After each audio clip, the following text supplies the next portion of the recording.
I'm not going to give a very long talk, so I think I'm just going to hand straight over to Memo to introduce our cryptozoological subject and what we've been doing. All right, thank you. So, once again, hello and welcome everybody. I am c.m.kosemen, co-founder of Irregular Books. I helped illustrate this volume. I helped writing and illustrating our previous books. And tonight's book, as most of you probably know, is about cryptozoology. That is to say, the study of hidden animals. And just as a general introduction, these hidden animals they range from all sorts of things like Bigfoot, Nessie, giant squid, to more obscure things like African surviving dinosaurs, or even like really weird things that belong more to the realm of ufology. And today my introduction talk is about how this new book we have, the Cryptozoologicon, could be seen as an establishment of a new cryptozoology, because it is our opinion that there is much more to cryptozoology than the way it's being handled now. Cryptozoology, we believe, can be more than a niche study. I mean, if you look at any regular, let's say, true believer cryptozoologist today, apologies if any are among you, but these people do seem to belong to a certain almost religion-like clique, and to the popular public they come across as very introverted, like very withdrawn and shady types. And it's our argument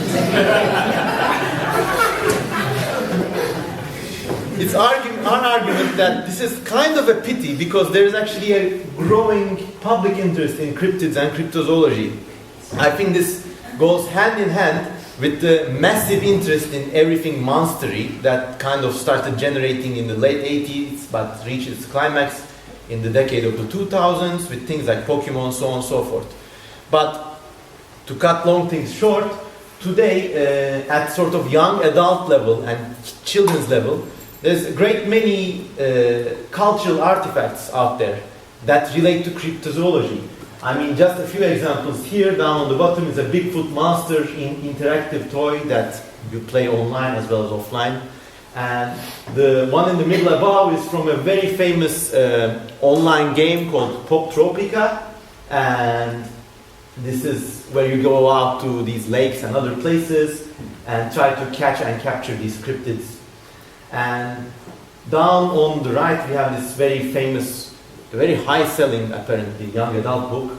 And the internet and the graphic design departments of the universities the world over are actually crawling with self-initiated cryptozoology projects. Because there's an inherent attraction to these monsters. There is something very appealing to be able to see something which no one has seen before. To be that first person to see that monster and to prove to the world that something bigger and something unexpected exists. I think it really pushes a very central button in the human psyche. It's what drives any desire for fame, arguably.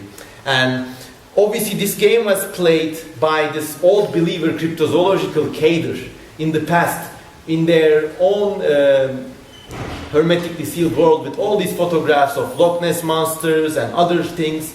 It was almost like looking into a crystal sphere and being able to discern the shapes. And entire careers have been erected around these, like one single photo and what this thing looks like, or what that other shadow might be an appendage of, and so on and so forth.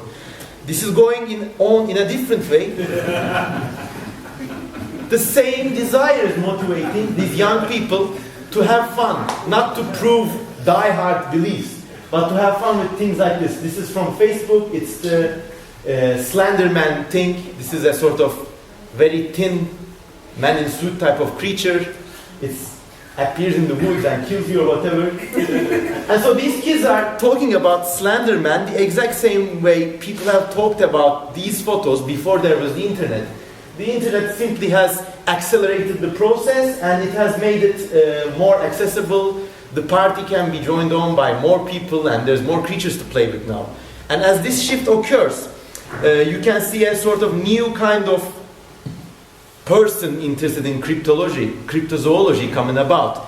And this is a stock photo. Obviously, she's nobody I know, but it's like, look at her t-shirt. It's a very fun and a very tongue-in-cheek and entertaining approach. You got zombies, we are werewolves alongside Nessie, and this is a very rich folkloric universe, peopled by a whole host of different creatures.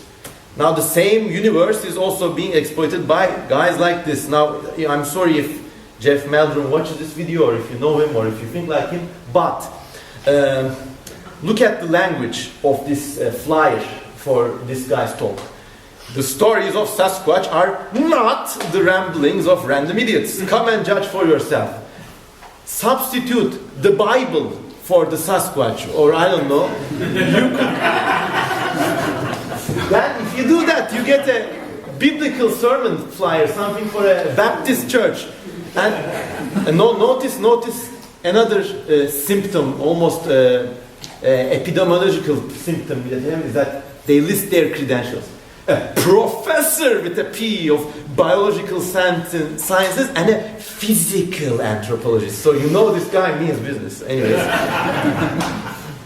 So, look, not to make too harsh fun, but there is clearly to see that two distinct species of people are interested in cryptozoology these days. It's guys like this and young people like that. And they are both tapping into a modern age folklore. But one side is trying to prove things. They are like, I want to believe. And they are what I call diehard believers. Whereas others are just participating in for fun and for the other things that cryptozoology can offer to somebody that studies it. This is essentially a modern age folklore. And it is, if you look at it from the perspective of places outside the Western world, it's a very distinct folklore that developed in only specific countries. Cryptozoology only evolved in societies that had a widespread public understanding of science. And these societies, not surprisingly, have had a background of exploring the world, colonizing the world, subjugating the rest of the world, so on and so forth. But you can see how this is the continuation of the same folkloric trend. It's only fed by a different society. And it's based on proper zoology, but it extends to many other areas, which we will see now. And it's generative. It borrows from myths, and the people who have made this corpus of tradition, much like the religions, the Old New Testament, they borrowed from the myths that they saw fit, and they added on to it. And whether they believed it or whether they just handled it as a folklore, they left behind a considerable body of human knowledge. It is arguably what John Conway once said is the world's biggest speculative zoology project. So, as you can see, how do we approach this heterogeneous body of knowledge? It's like a pizza, because you got borrowings from zoology, borrowings from religion, insane ramblings, all mixed up together. And how to best make sense of this? Well, one idea we have is that we can approach this in a sort of Venn-diagram approach. Now, this is, I made it just for business purposes for this presentation, but I believe that this scheme can begin to bring a semblance of order into a more proper study of cryptozoology. Different beings are all mixed together. We got real animals, we got animals presumed extinct or animals that are out of place, we got prehistoric survivors, we got what I termed aqua monsters in rivers and lakes of almost every continent of the world. And then we got like basic batshit insane myths and tall tales.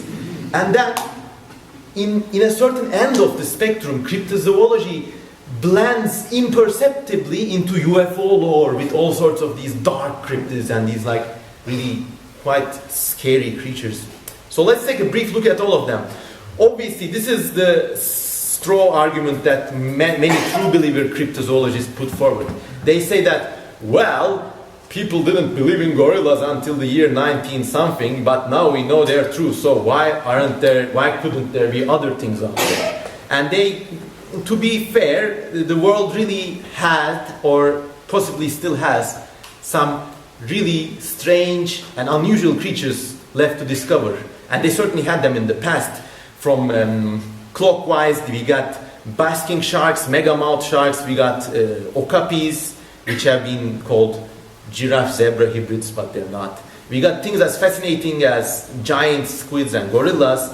But to be fair, cryptozoologists use the examples of these animals to sell you far less believable stuff.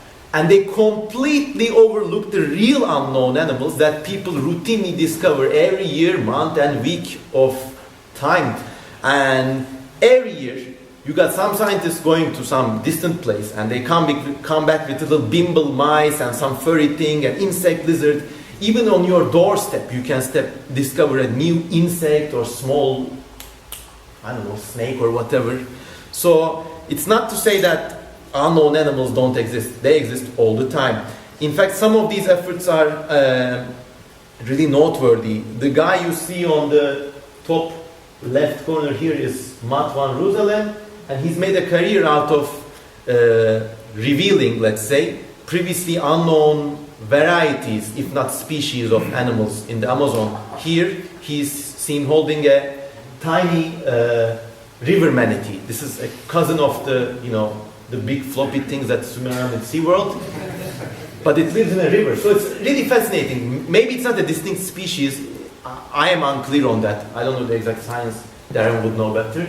But it's really neat that in this day and age, at recent times, you can discover something as distinct and noteworthy as that. Of course, from real cryptids, we get to, in our little Venn diagram of cryptozoology, we get to animals presumed to be extinct and out of place animals. By the way, please note that this is not like a final thing. It's just that something we find very convenient, but you can lump these groups or divide them or add new things as you wish. So you got things that were real and that did live, but that are extinct now. And there's a special subset of cryptozoology, and you might also call real-life conservative zoology, that examines these animals. And these are things like the famous Tasmanian tiger. The Sasquatch is sometimes explained as a late surviving human ancestor, Neanderthal, whatever. You have got people reporting sightings of spectacular extinct animals like the elephant bird from New Zealand and the very famous megalodon with the huge mouth. But you also have got like more mundane animals like the golden frog. This was golden toad. This was I think Costa Rican amphibian that got extinct, and people mounted expeditions to find these little frogs. They couldn't, but And also, I must add that there are also out-of-place animals, like the alien big cats phenomenon here in Britain. But I'm not discrediting these, but these have to be approached all as zoological subjects. And this step of cryptozoological classification, let's say, is the last one where you will see any semblance of reality operating. Because after this, we get to much more weirder stuff. We got like a whole literature of prehistoric survivors from darker corners of the world. And these range from like weird dinosaur type things, like Congo tomato, this flying pterosaur thing, the Kasai rex, the supposed tyrannosaur-like creature you see here. And I really like this one. It says, missionary Cal Bombay and his wife, so he's a married, respectable man, so his word is good, told me they watched a creature like this for 15 minutes in Kenya. What kind of a caption is that really? It's like any person should be able to observe the psychopathology right there. And in yellow it's like he said the plates were bigger than the one pictured here, so he knows it's business. Why doesn't he draw a bigger picture? I don't know. These, by the way, these dinosaur-like things coming mostly from Africa also have a much darker aspect, which I will show you in a bit. Then you got the whole tradition of lake and sea monsters, and I'm not going to dwell too deep into that. They actually begin with the first maps of the world made by Western explorers as they gained an identity of their country, civilization, whatever. And they range from things like Nessie to the famous Cadborosaurus thing you see on the upper right here, and to more bizarre things like sea centipedes and whales with two fins and like giant crocodiles blasted out by depth charges in like deadly chases with U-boats across the Atlantic and so on and so forth. Sea monsters in themselves could have lots of books written about them, and these books have been written, but to my knowledge very few or none of these books took them as a real folklore. Then you get to the most fun parts. Oh my god, these animals. Oh, in cryptozoology there's a whole subset devoted to myths and tall tales, which you look at them and they have no connection whatsoever to any entity, living or extinct. And you would be surprised how many of these there are in the history of cryptozoology. You got things like, starting from the upper left, the Jersey Devil, the famous Tatzel worm, half cat, half snake, all business. This lives in the Swiss Alps for some reason. And then you got the really perverse, like Topobawa, this one-eyed rapist bat demon that... According to news, people in Zanzibar have real big panics of them and like board their houses at night, lest one fly in, you know. God knows what can happen. And then you got more things like the one at the bottom right is Hodag. It's a tall lumberjack story from the States. And then you got the famous Chupacabras, which is, I don't know, blood drinking thing from all of Mesoamerica, I don't know. And then from these you merge imperceptibly again into dark cryptids, what I like to call. And these are the kinds of entities that are like flat out there. They belong more in the realm of spirituology or UFO folklore than anything real. I mean, they all seem to be like these dark, big-headed beings with glowing eyes, with like hulking, shadowy wing-like apparitions. And it's funny that these are sometimes listed as cryptids. And in our book, we try to handle all sorts of cryptids. And you will see some of them if you read the Cryptozoologicon. Now, all these classes of weird things, they relate also simultaneously to different areas of human experience. And this is where I think, even when they're not real, especially when they're not real, cryptids have a lot to teach us and tell us, and there's a lot of interesting facts to be distilled from their study.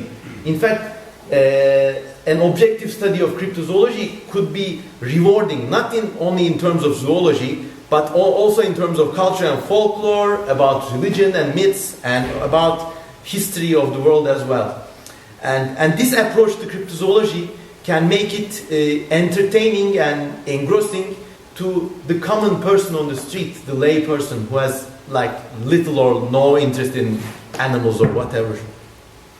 For example, we can look at the first marine cryptids in the world, and through their story we can observe how Western civilization first developed its sense of identity in the world. In my opinion, the first cryptids were these monsters in old maps, the so-called famous monstrous races, that they were reported by Herodotus, the first historian, and I think Pliny the Elder had something to them, and to the early Mediterranean explorers or the European explorers, the rest of the world was populated by these like monstrous birds with like faces in their chests and big ears and big mouths. And obviously none of these are biologically real in any sense, but in the time people believed in their existence was a very special time. I mean, before this people did not have a concept of the world outside their like immediate vicinity. So through the study of creatures like this, cryptozoology can tell you about Western history, the world's history. Likewise, the first sea monsters on the first maps, they tell about the first expedition of the rest of the world and people's fears and desires in these desolate, empty realms. And I think they carry significant significance. In fact, a book just came out about old monsters, sea monsters on old world maps. And I don't remember the exact title, but search by these keywords and it's a very nice book. Also, like cryptids in America reveal a lot about that country's history or that country's identity. For example, America does not have the depth of history as Europe had. So Americans rightly turn nature into one of their country's sources of heritage. And it's no wonder why among these natural landmarks, you got natural cryptozoological landmarks. If you look at this map, it was published by a website recently, I forget the title, but almost every lake or major body of water in the United States is home to a monster myth. And there is a lot to be made. I'm sure there's like a couple of doctoral theses waiting to be written about lake monsters and American folklore and American culture. And I would really like to see what kind of correlation there is between the westward expansion of the United States and the dates at which these monsters started to be reported. In fact, one could argue that these lake monsters are the last links bridging together the cultures of American Indians and present-day industrial American society. I don't know too much to dwell more on this subject, but it's certainly an interesting parallel.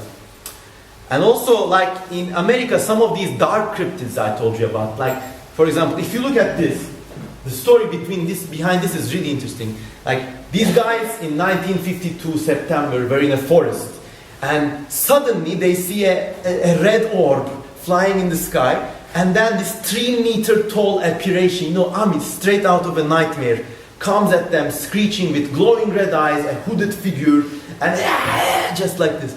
And this is one of the scariest accounts of anybody encountering any entity. But if you look at the history right around that year, at the right is the cover of Galaxy Science Fiction, very famous publication at the time, from just a couple months ago. And you see a familiar face there, And just that year, actually, that summer, the Cold War was starting to evolve. The first nuclear bombers were taking flight. The keel of the first nuclear submarine was laid. And in Washington, D.C., there was this apparently big panic over UFO sightings. And at that time, they were not called UFOs. They were called flying discs. So just by studying these cryptids, it's pure bullshit, nightmare fuel. But if you look deep enough, it tells you a lot about the evolution of the Cold War, American paranoia, science fiction literature.